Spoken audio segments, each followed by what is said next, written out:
Hello everyone, good morning. So in today's YouTube video, we're going to talk about CE time. It's nothing but consequent encroachment. ICT gave this term.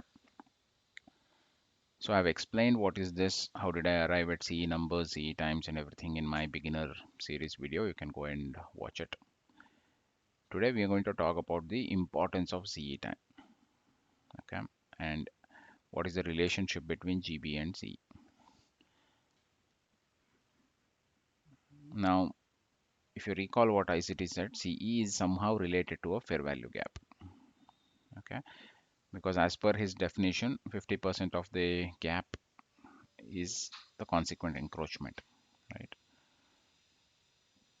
So how I looked at it is, especially when I connected some dots, I thought it didn't really matter whether where you buy in the FEG, right? Because this is a small gap candle. So whether you bought in the below 50% or at the 50%, it didn't really matter because your SL is always going to be the invalidation of the gap. So then I thought, why did he come up with this term? Okay. And when Hopi said that CE is actually 50% of GB levels, then it made sense for me, right? Because he was also talking about a 50% of the gap. Here also the definition says 50% of the GB levels. So then I thought the CE should, it has some connection to do with FEG, okay, like a gap. So once we arrive at CE times or CE numbers, then you know most gaps, okay, I won't say all, most gaps they form at CE times. Okay, so this answers the most asked question in ICT concepts, right? Which FEG to work on, which FEG will work, which IFEG will work, right? So obviously ICT is not going to tell you that. So it feels very random when he picks it. But with Goldback, you know all the CE times create gap and you should take your trades there. Okay, I'll show you examples. What is the other function of CE? Okay. Now, when Hopi said that this is 50% of GB levels, so what happens on this is your GB. Say these are your GB levels, right? So there is a 50% level here, right? Which acts as a barrier between these two main GB levels. Okay. And normally what happens, price bounces off this GB level. So this acts as the true support and resistance for the market. Okay. So you see most of the time price giving you reactions at the CE times. And I remember Hopi also saying that CE times are the true support and not CE times, he said CE levels, but I translated it to time. Okay, so CE times are true support and resistance. So by knowing this, you learn two things. One is CE can create gaps, which tells you the direction of the market, right? If there is a bullish fair value gap at CE time, the market is bullish, right? If it's bearish gap, then market is bearish. Similarly, since CE is the true support and resistance, it can create highs and lows. So wherever CE times are, the market will go in opposite direction. Okay. If C is the high, the market is bearish. If C is the low, market is bullish. So using this knowledge, I'm sure you can trade with confidence now whenever you see a CE time gap or a CE time high and low. Okay. So whenever we play the algo path, say for example, I've been talking about 29.47, right? So instead of looking at 47, look at its CE time 50, what it does. Okay. 29 can also go to 53, which is also a mitigation level. Sorry, here, so CE time is 56. So whenever we want to take a trade here, you want to see what does 50 or 56 do.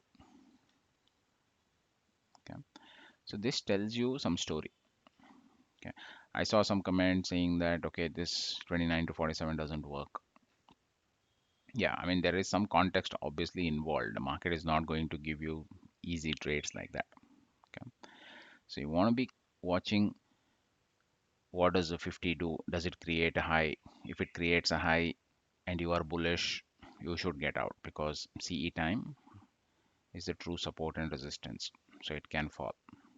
So then obviously the 29 low from where you're buying, like say for example this is 29 and say this is 47 and you want to short, right? And then there is this 50 which will push the price higher. Okay, then obviously this is a losing trade because you shorted at 47, right?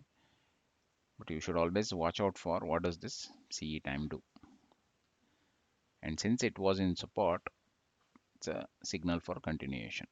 Okay, and in that context, the algo part didn't work, but actually it worked using the CE times. Okay. So the same concept applies for any other CE time. You should always be focused on what does it do, and based on that, you should take a decision. Okay. Say for example here, so we are coming from 7. Now 7 to 17 is a path, or 3 to 17 is a path, right? And 3 has a CE time of 7 and 17 has a CE time of 23. Now this is an instant buy for me because the low is made at 24, which is 23, right? So since CE made the low, the market is telling the direction is bullish.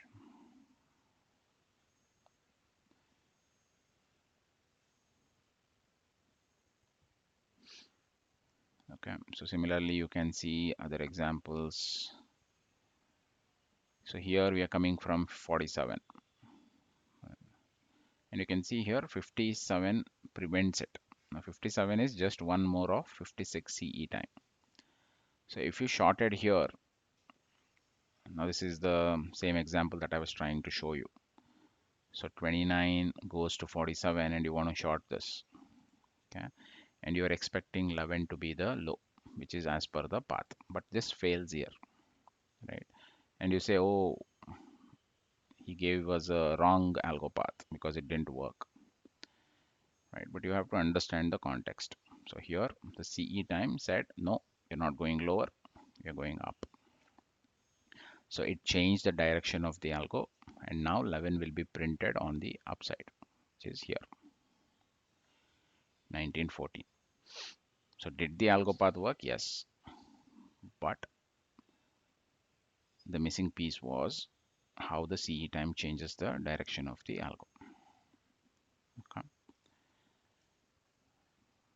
Now, if you say, yeah, there are too many numbers or too many times to figure out, or I also read a comment where someone said there are so many times, obviously it's going to react at some of these, which is true. Okay. But that's how the market is. You can hold it, but at the end of the day, you will lose this trade. Understanding the relationship between the GB and CE has helped me connect the whole algo path, like what I teach inside about uh, algo 1 and algo 2. It has everything to do with how the CE times help you navigate the price. Okay, so I'm giving a piece of that knowledge here, saying that anytime that you want to execute, it has to be done at CE times, and whatever fair value gaps that you see that work, they are mostly will be the CE times. Okay, you can go and back test it. So if this is an FEG here, so you can see this is 56 gap, right? So plus or minus 1 works for everything. So 56 is the CE time, so price stops there. You can keep checking all the FEGs. Okay, this is 8 or 7, which is a CE number FEG. So this is 1651. So when you subtract, it gives you 35. So 35 is the CE time, gives you buy. Right. So look at all the significant moves that came from a fair value gap. So here you can see. So this is 850. So 50 is a CE time of 47. It's also equilibrium, and you get the big move.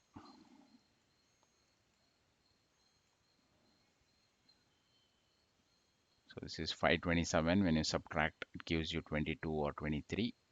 You can see how this FEG is a CE time, gives you the big move. This is a 36 gap or a 35 gap, and you can see you get one, get two big moves there.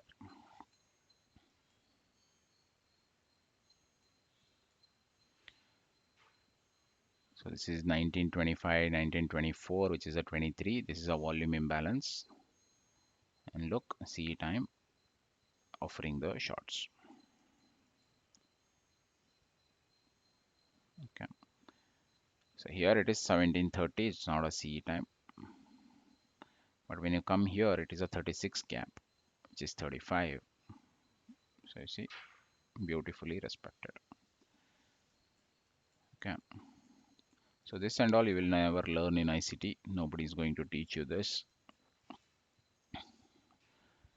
But if you really want to understand time, you want to understand CE time, and also understand these two functions of it. It can create gaps, tells you the direction of the market. It can create highs and lows, and that is the true support and resistance, and that's where you need to get in. So some of the days you see ICT getting in right at the highs. Okay, watch his execution. It will mostly be CE times.